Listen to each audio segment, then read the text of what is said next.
할렐루야. 오후 예배 나오신 여러분들 주님의 이름으로 축복합니다. 어떻게 점심 맛있게 잡수셨죠? 녹두에 닭죽에 삼계탕이라고 그랬는데 삼계탕보다 이게 한 수 높은 거예요. 그렇죠? 삼계탕은 말이죠. 아이고 이걸 뜯어 먹어야지, 발라 먹어야지, 뭐 어떻게 먹어야지. 이 절차가 복잡한데 녹두죽에다가 닭죽을 그냥 어떻게 센스가 있다고 그랬다니까. 센스가. 감사합니다. 무더위에 그 음식 장만하려면 얼마나 수고가 많으시겠어요. 토요일 날 미리 나오셔가지고 다 이걸 살펴가지고, 그러니까 여러분 잘 잡숴야 돼요. 잘 드셔야 돼요. 맛있게 드시고 감사히 받으셔야 할 줄 믿습니다. 또 기회가 되면 격려도 해주시고 축복도 해주시고 또 함께 수고하기도 하고, 그렇게 할 때 우리 오찬이 더욱 풍성해질 줄 믿습니다. 지난 시간엔 예수님께서 내 삶에 들어오시는 것은 마치 땅에 불이 떨어지는 것과 같다 그랬습니다. 엄청난 변화고 감당할 수 없는 소용돌이고, 참 세상에 방황하는 사람들 삶 속에 예수님이 들어오시면 이렇게 엄청난 변화의 시작이 오게 되는 겁니다. 뉴스에 봤더니 베트남에 관광하던 유람선이 전복돼 가지고 53명 중에 30여 명이 사망을 했다고 그래요. 다행히 제가 새벽에 봤는데 우리나라 교포는 아무도 없고 그렇대요. 다행이라고 해야 될지 아니라고 해야 될지. 참 관광 나갔다가 가족들끼리 관광 나갔다가 글쎄 돌풍이 몰아쳐가지고 말이에요. 야, 베트남 좋다고 그랬더니 또 바다에 돌풍이 있어. 그 돌풍이 배를 뒤집어 버린겨. 그러니 거기서 사람이 뭐라고 할 수 있어요. 또 이번에 폭우와 산사태로 우리나라에 14명이 사망하고 12명이 실종됐어요. 경남 산청에만 8명이 숨지고 가평에 2명이 돌아가시고 4명이 실종됐습니다. 이걸 그냥 요즘에는 그냥 폭우라고 안 그러고 극한호우라고 하더라고요. 극한호우. 이 극한호우로 이번에 14명이 돌아가신 거예요. 실종자가 12명이고 농경지 건축물이 침수되고 피해 건수가 2,000여 건이 넘는다고 그래요. 참 예측 불가예요. 예측 불가요. 뚝이 어떻게 무너질 줄 어떻게 알았어? 운전하고 가다 뚝이 무너져 그 뚝에 깔려가지고 사람이 죽고 말이지. 팔레스타인 지역도 그렇습니다. 우리나라만 그런 게 아니라 사람이 사는 세상이 다 그래요. 서쪽에서 하늘에 구름이 일어나면 소나기가 쏟아지고 남쪽에서 바람이 불면 이 건조한 기후가 돼서 가물어진다는 걸 이스라엘 사람들이 다 알고 수년을 겪고 살고 그걸 경험하며 살았지만은 사람이 어디서 왔어? 어디로 가는지, 죽으면 그 이후에 어떻게 되는지 스스로 알 길이 없고 알려고 하지도 않는다는 겁니다. 그래서 히브리서 9장 27절에 보면 이런 말씀이 우리에게 분명히 기록되어 있어요. 한번 읽어보도록 하겠습니다. 한 번 죽는 것은 사람에게 정해진 것이요 그 후에는 심판이 있으리니. 사람은 어떻게 한다고요? 반드시 죽어요. 한번 우리 점심 잘 드셨지만 인사 한번 해요. 우리는 반드시 가야 됩니다. 너무 뻔한 거지만 반드시 가게 되어 있어요. 반드시 갑니다. 그러니까 이거는 우리 믿는 믿음의 사람들은 신앙 고백 안에 우리 마지막 때를 이미 염두에 두고 사는 사람들이기 때문에 죽음이 와도 우리의 마지막 날이 와도 당황하지 아니하고 하나님이 우리와 함께 하심을 믿고 주님과 함께 저 천국을 향해 나가는 순례자들이 되게 되는 줄 믿으시기 바랍니다. 그래서 예수님 모시기 전 430년에 태어난 플라톤 같은 사람들은 이 사람은 얼마나 똑똑한지, 예수님 모시기 전 400년 전 사람이요, 그런데도 영원 불멸에 대해서 알고 우주의 기원이 어딘지에 대해서 생각하고 분명히 이런 우주와 세상에 돌아가는 이치를 볼 때 신이 반드시 있다. 얼마나 똑똑한 사람이요. 배워도 모르는 사람이 있고 배우면 배울수록 더 어떤 부분엔 더 캄캄해지는 사람이 있는데 이 플라톤 같은 사람은 예수님 모시기 전에 이미 신이 있다는 사실을 압니다.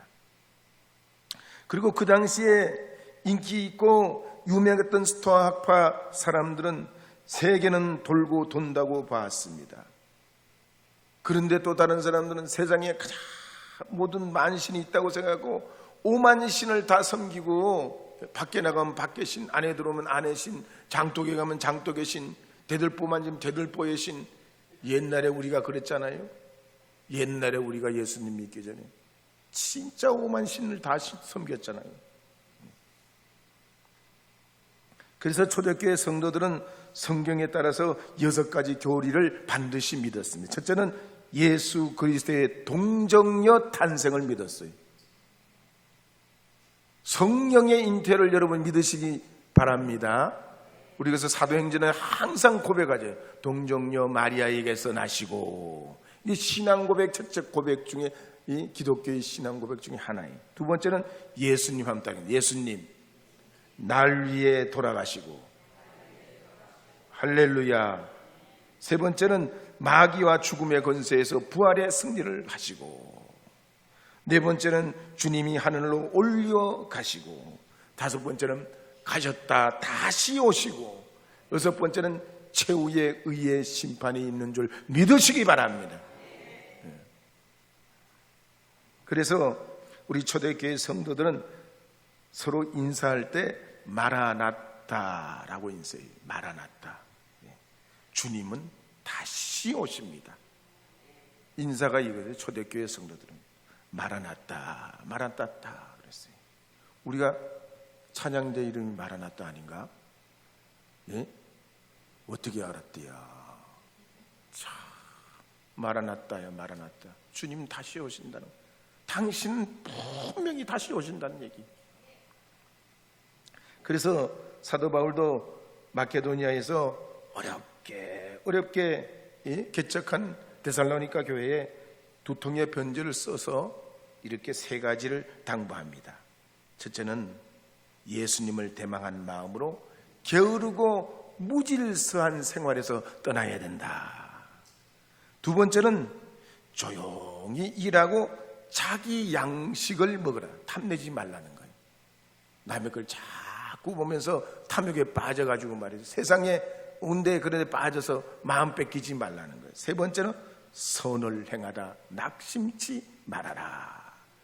좋은 일, 선한 일 왜 하느냐?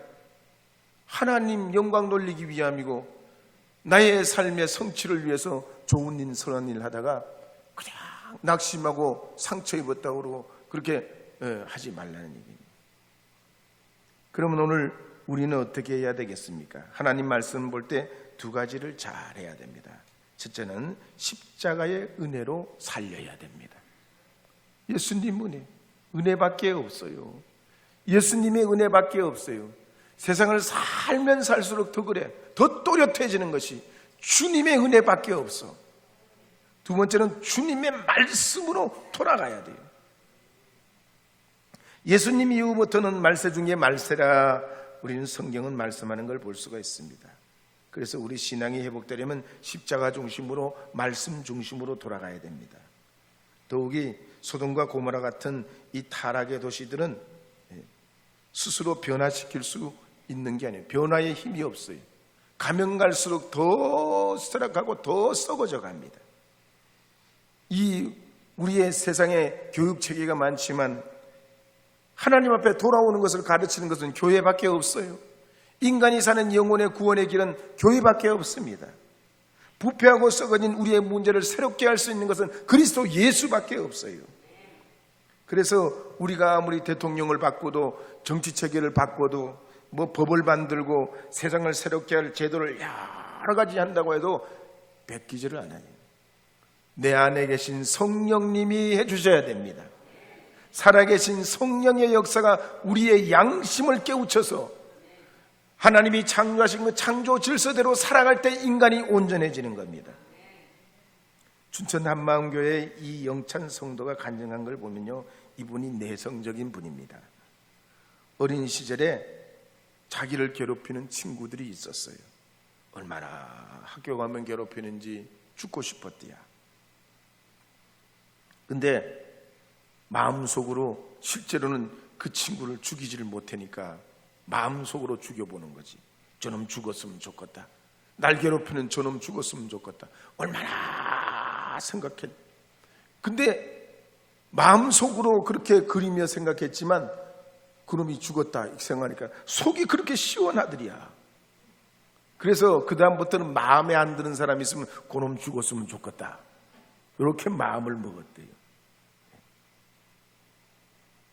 그런데 학교를 다니면서 고등학교 3학년 때 윤리 과목을 듣는 가운데 선구자들이 산 거 보니까 자기하고는 다르더래요.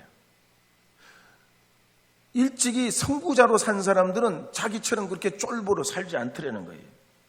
그래서 내가 어떻게 하면 훌륭하고 위대한 삶을 살 수 있을까, 그렇게 하다가 아무리 생각해도 방법과 생각이